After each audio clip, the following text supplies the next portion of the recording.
Hi friends, welcome to my YouTube channel. চলে এলাম আর একটা নতুন ব্লগ ভিডিও নিয়ে। আজ আপনাদেরকে দেখাবো মহাপ্রভু নিত্যানন্দের জন্মস্থান বা এক চক্রধাম মন্দির। তাই ভিডিওটা স্কিপ না করে পুরো ভিডিওটা দেখুন। আমি এখন এসে পড়েছি নিত্যানন্দ মহাপ্রভুর বাড়িতে। এই মন্দিরটির হাইট হচ্ছে 150 ফুট মতো আনুমানিক। মহাপ্রভু জন্মগ্রহণ করেছিলেন 1475 খ্রিস্টাব্দে 12ই জানুয়ারি। তাই আপনারা যদি তারাপীঠে পুজো দিতে আসেন মায়ের কাছে, অবশ্যই এই মন্দিরটিকে এসে ঘুরে যাবেন। তারাপীঠ থেকে এই মন্দিরটির দূরত্ব হচ্ছে 10 কিলোমিটার। মহাপ্রভু নিত্যানন্দের জন্মস্থান বীরচন্দ্রপুর এক চক্রধাম। এক অর্থাৎ একটি, আর চক্র অর্থাৎ চাকা। কুরুক্ষেত্রের যুদ্ধের সময় কৃষ্ণ তার ভেঙে যাওয়া রথের চাকা তুলে পিতামহ ভীমকে আঘাত করার জন্য তুলে ধরে। অর্জুনের কথাতে তিনি শান্ত হয়ে যান এবং চাকাটি ছুঁড়ে ফেলে দেন। সেই চাকা এসে পড়ে এই বীরচন্দ্রপুরের এই জায়গাতে। সেইখান থেকেই এই জায়গাটির নাম হলো এক চক্রধাম। 2016 সালে এই মন্দিরটি তৈরি হয় ইস্কন মন্দিরের প্রতিষ্ঠার ফলে। মন্দিরটি দেখতে অতি সৌন্দর্য। দুই সাইডে দুটি নারায়ণের মূর্তি আছে, যা আপনাকে মুগ্ধ করবে। দেখুন, এখানে হরিনাম সংকীর্তনের কিছু এক তুলে ধরা হয়েছে। চলুন মন্দিরে প্রবেশ করা যাক। মন্দিরের ভিউটা দেখুন।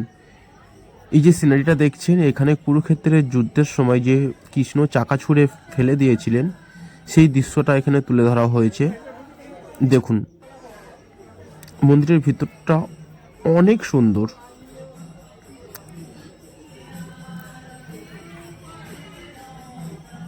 উপরে ফল সিলিংগুলো আমার ফার্স্ট টাইম এরকম দেখলাম। উপরে সিনারিটা দেখুন কি সুন্দর। ফটো তোলা সম্পূর্ণভাবে বারণ আছে, তবুও তুললাম। উপরে সিলিংয়ের কাজগুলো দেখতে সত্যি অনেক সুন্দর। বিভিন্ন রকমের সিনারি তুলে ধরা হয়েছে ঠাকুরের। আর এখানে সন্ধ্যা আরতি হচ্ছে। এই সন্ধ্যা আরতিতে অংশগ্রহণ করা সত্যি কপালের ব্যাপার।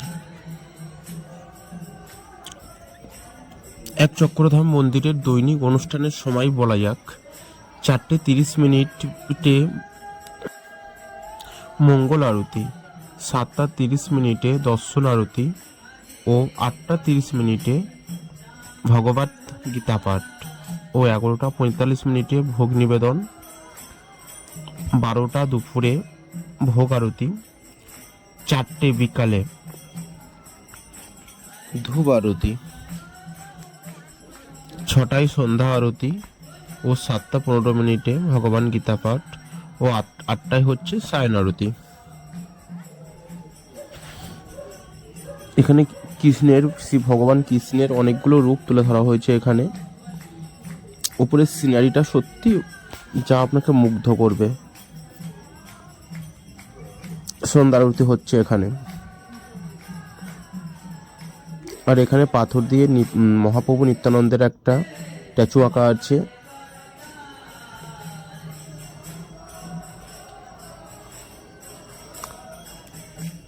শ্রীকৃষ্ণের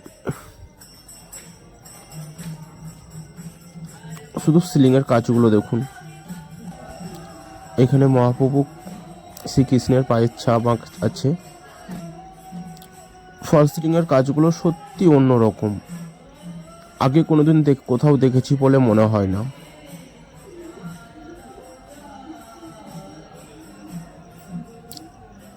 ফটো তোলা সম্পূর্ণভাবে বারণ, তাই পুরোপুরি ক্লিয়ারভাবে দেখাতে পারলাম না। নিচের কাজগুলো দেখুন কি সুন্দর। এই যে সেই কুরুক্ষেত্রের যুদ্ধের সেই রথের চাকাটা। বাইরের সাইড সিনগুলো দেখুন কত সুন্দর।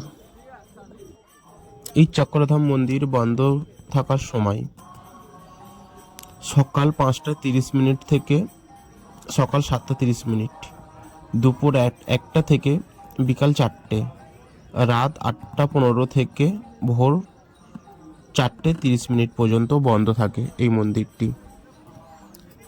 এখানে গাড়ি পার্কিংয়েরও ব্যবস্থা আছে ও মহাপ্রসাদ পাওয়ার জন্য কুপনেরও ব্যবস্থা করা আছে।